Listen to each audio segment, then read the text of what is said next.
आज आमच्या घरी होता कार्यक्रम आणि त्यासाठी बनणार होती आलू मटरची भाजी।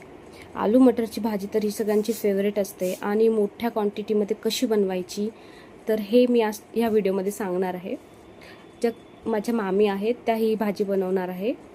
तर त्यांनी एका पातेल्यामध्ये तेल काढून घेतलं आहे आणि दुसऱ्या पातेल्यामध्ये आलू मटर हे वाफवायला ठेवले आहे। खूप मोठ्या क्वांटिटीमध्ये ही भाजी बनणार होती, त्याच्यामुळे त्यांनी त्याचे साल आणि मटर एकदम छान स्वच्छ धुवून दुसऱ्या पातेल्यामध्ये त्याला वाफवायला ठेवले आहे।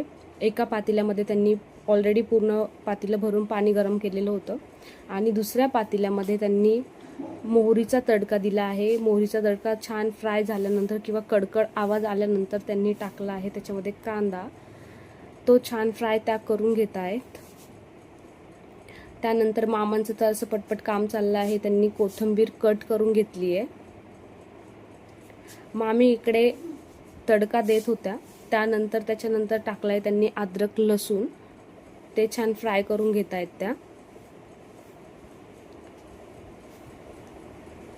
अद्रक लसूण छान फ्राय झाला होईपर्यंत मामांनी तोपर्यंत त्यांना मसाले रेडी करून दिले आहे। त्याच्यामध्ये कोथिंबीर, लाल तिखट, रवीचा चटपट मसाला जो प्रवीण मसाला आहे, त्यानंतर धनिया पावडर किंवा धना पावडर, गोडा मसाला, रवीचा काळा मसाला, असे सगळे मसाले रेडी केले।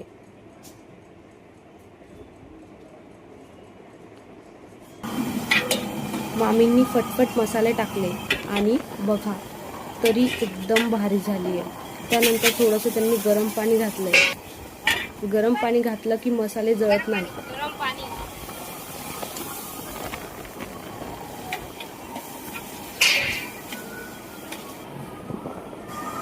एकदम छान पद्धतीने त्या भाजी बनवत होत्या। हे आहे त्यांचे बेसिक मसाले।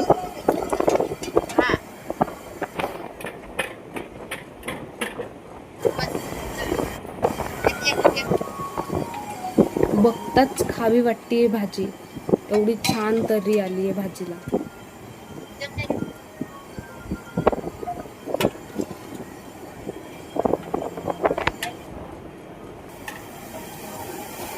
एकदम मस्त सुगंध येत होता भाजीचा।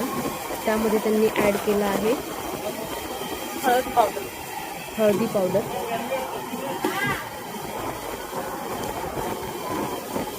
त्यानंतर त्या ऍड करताय मीठ,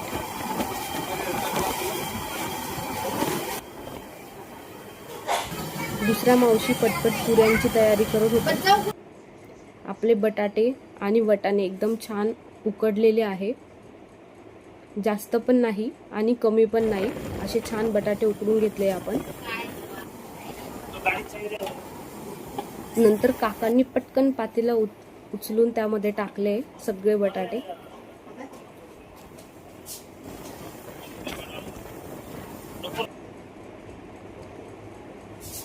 आणि अशा पद्धतीने आपली भाजी तयार झाली आहे। भाजीचा वास तर एक नंबर येतोय। आपली भाजी उकळते चांगल्या प्रकारे। हे आहे शेंगदाणे तेल आणि पाणी याचं मिश्रण।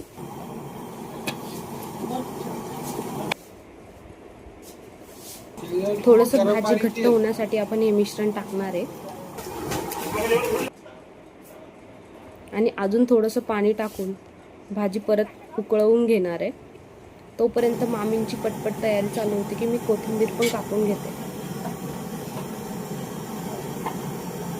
व्हिडिओ आवडल्यास लाईक, शेअर आणि सबस्क्राईब करा आणि कमेंट करा तुम्हाला ही भाजी आवडली आहे का, किंवा तुम्ही कोणत्या पद्धतीने ही भाजी बनवता।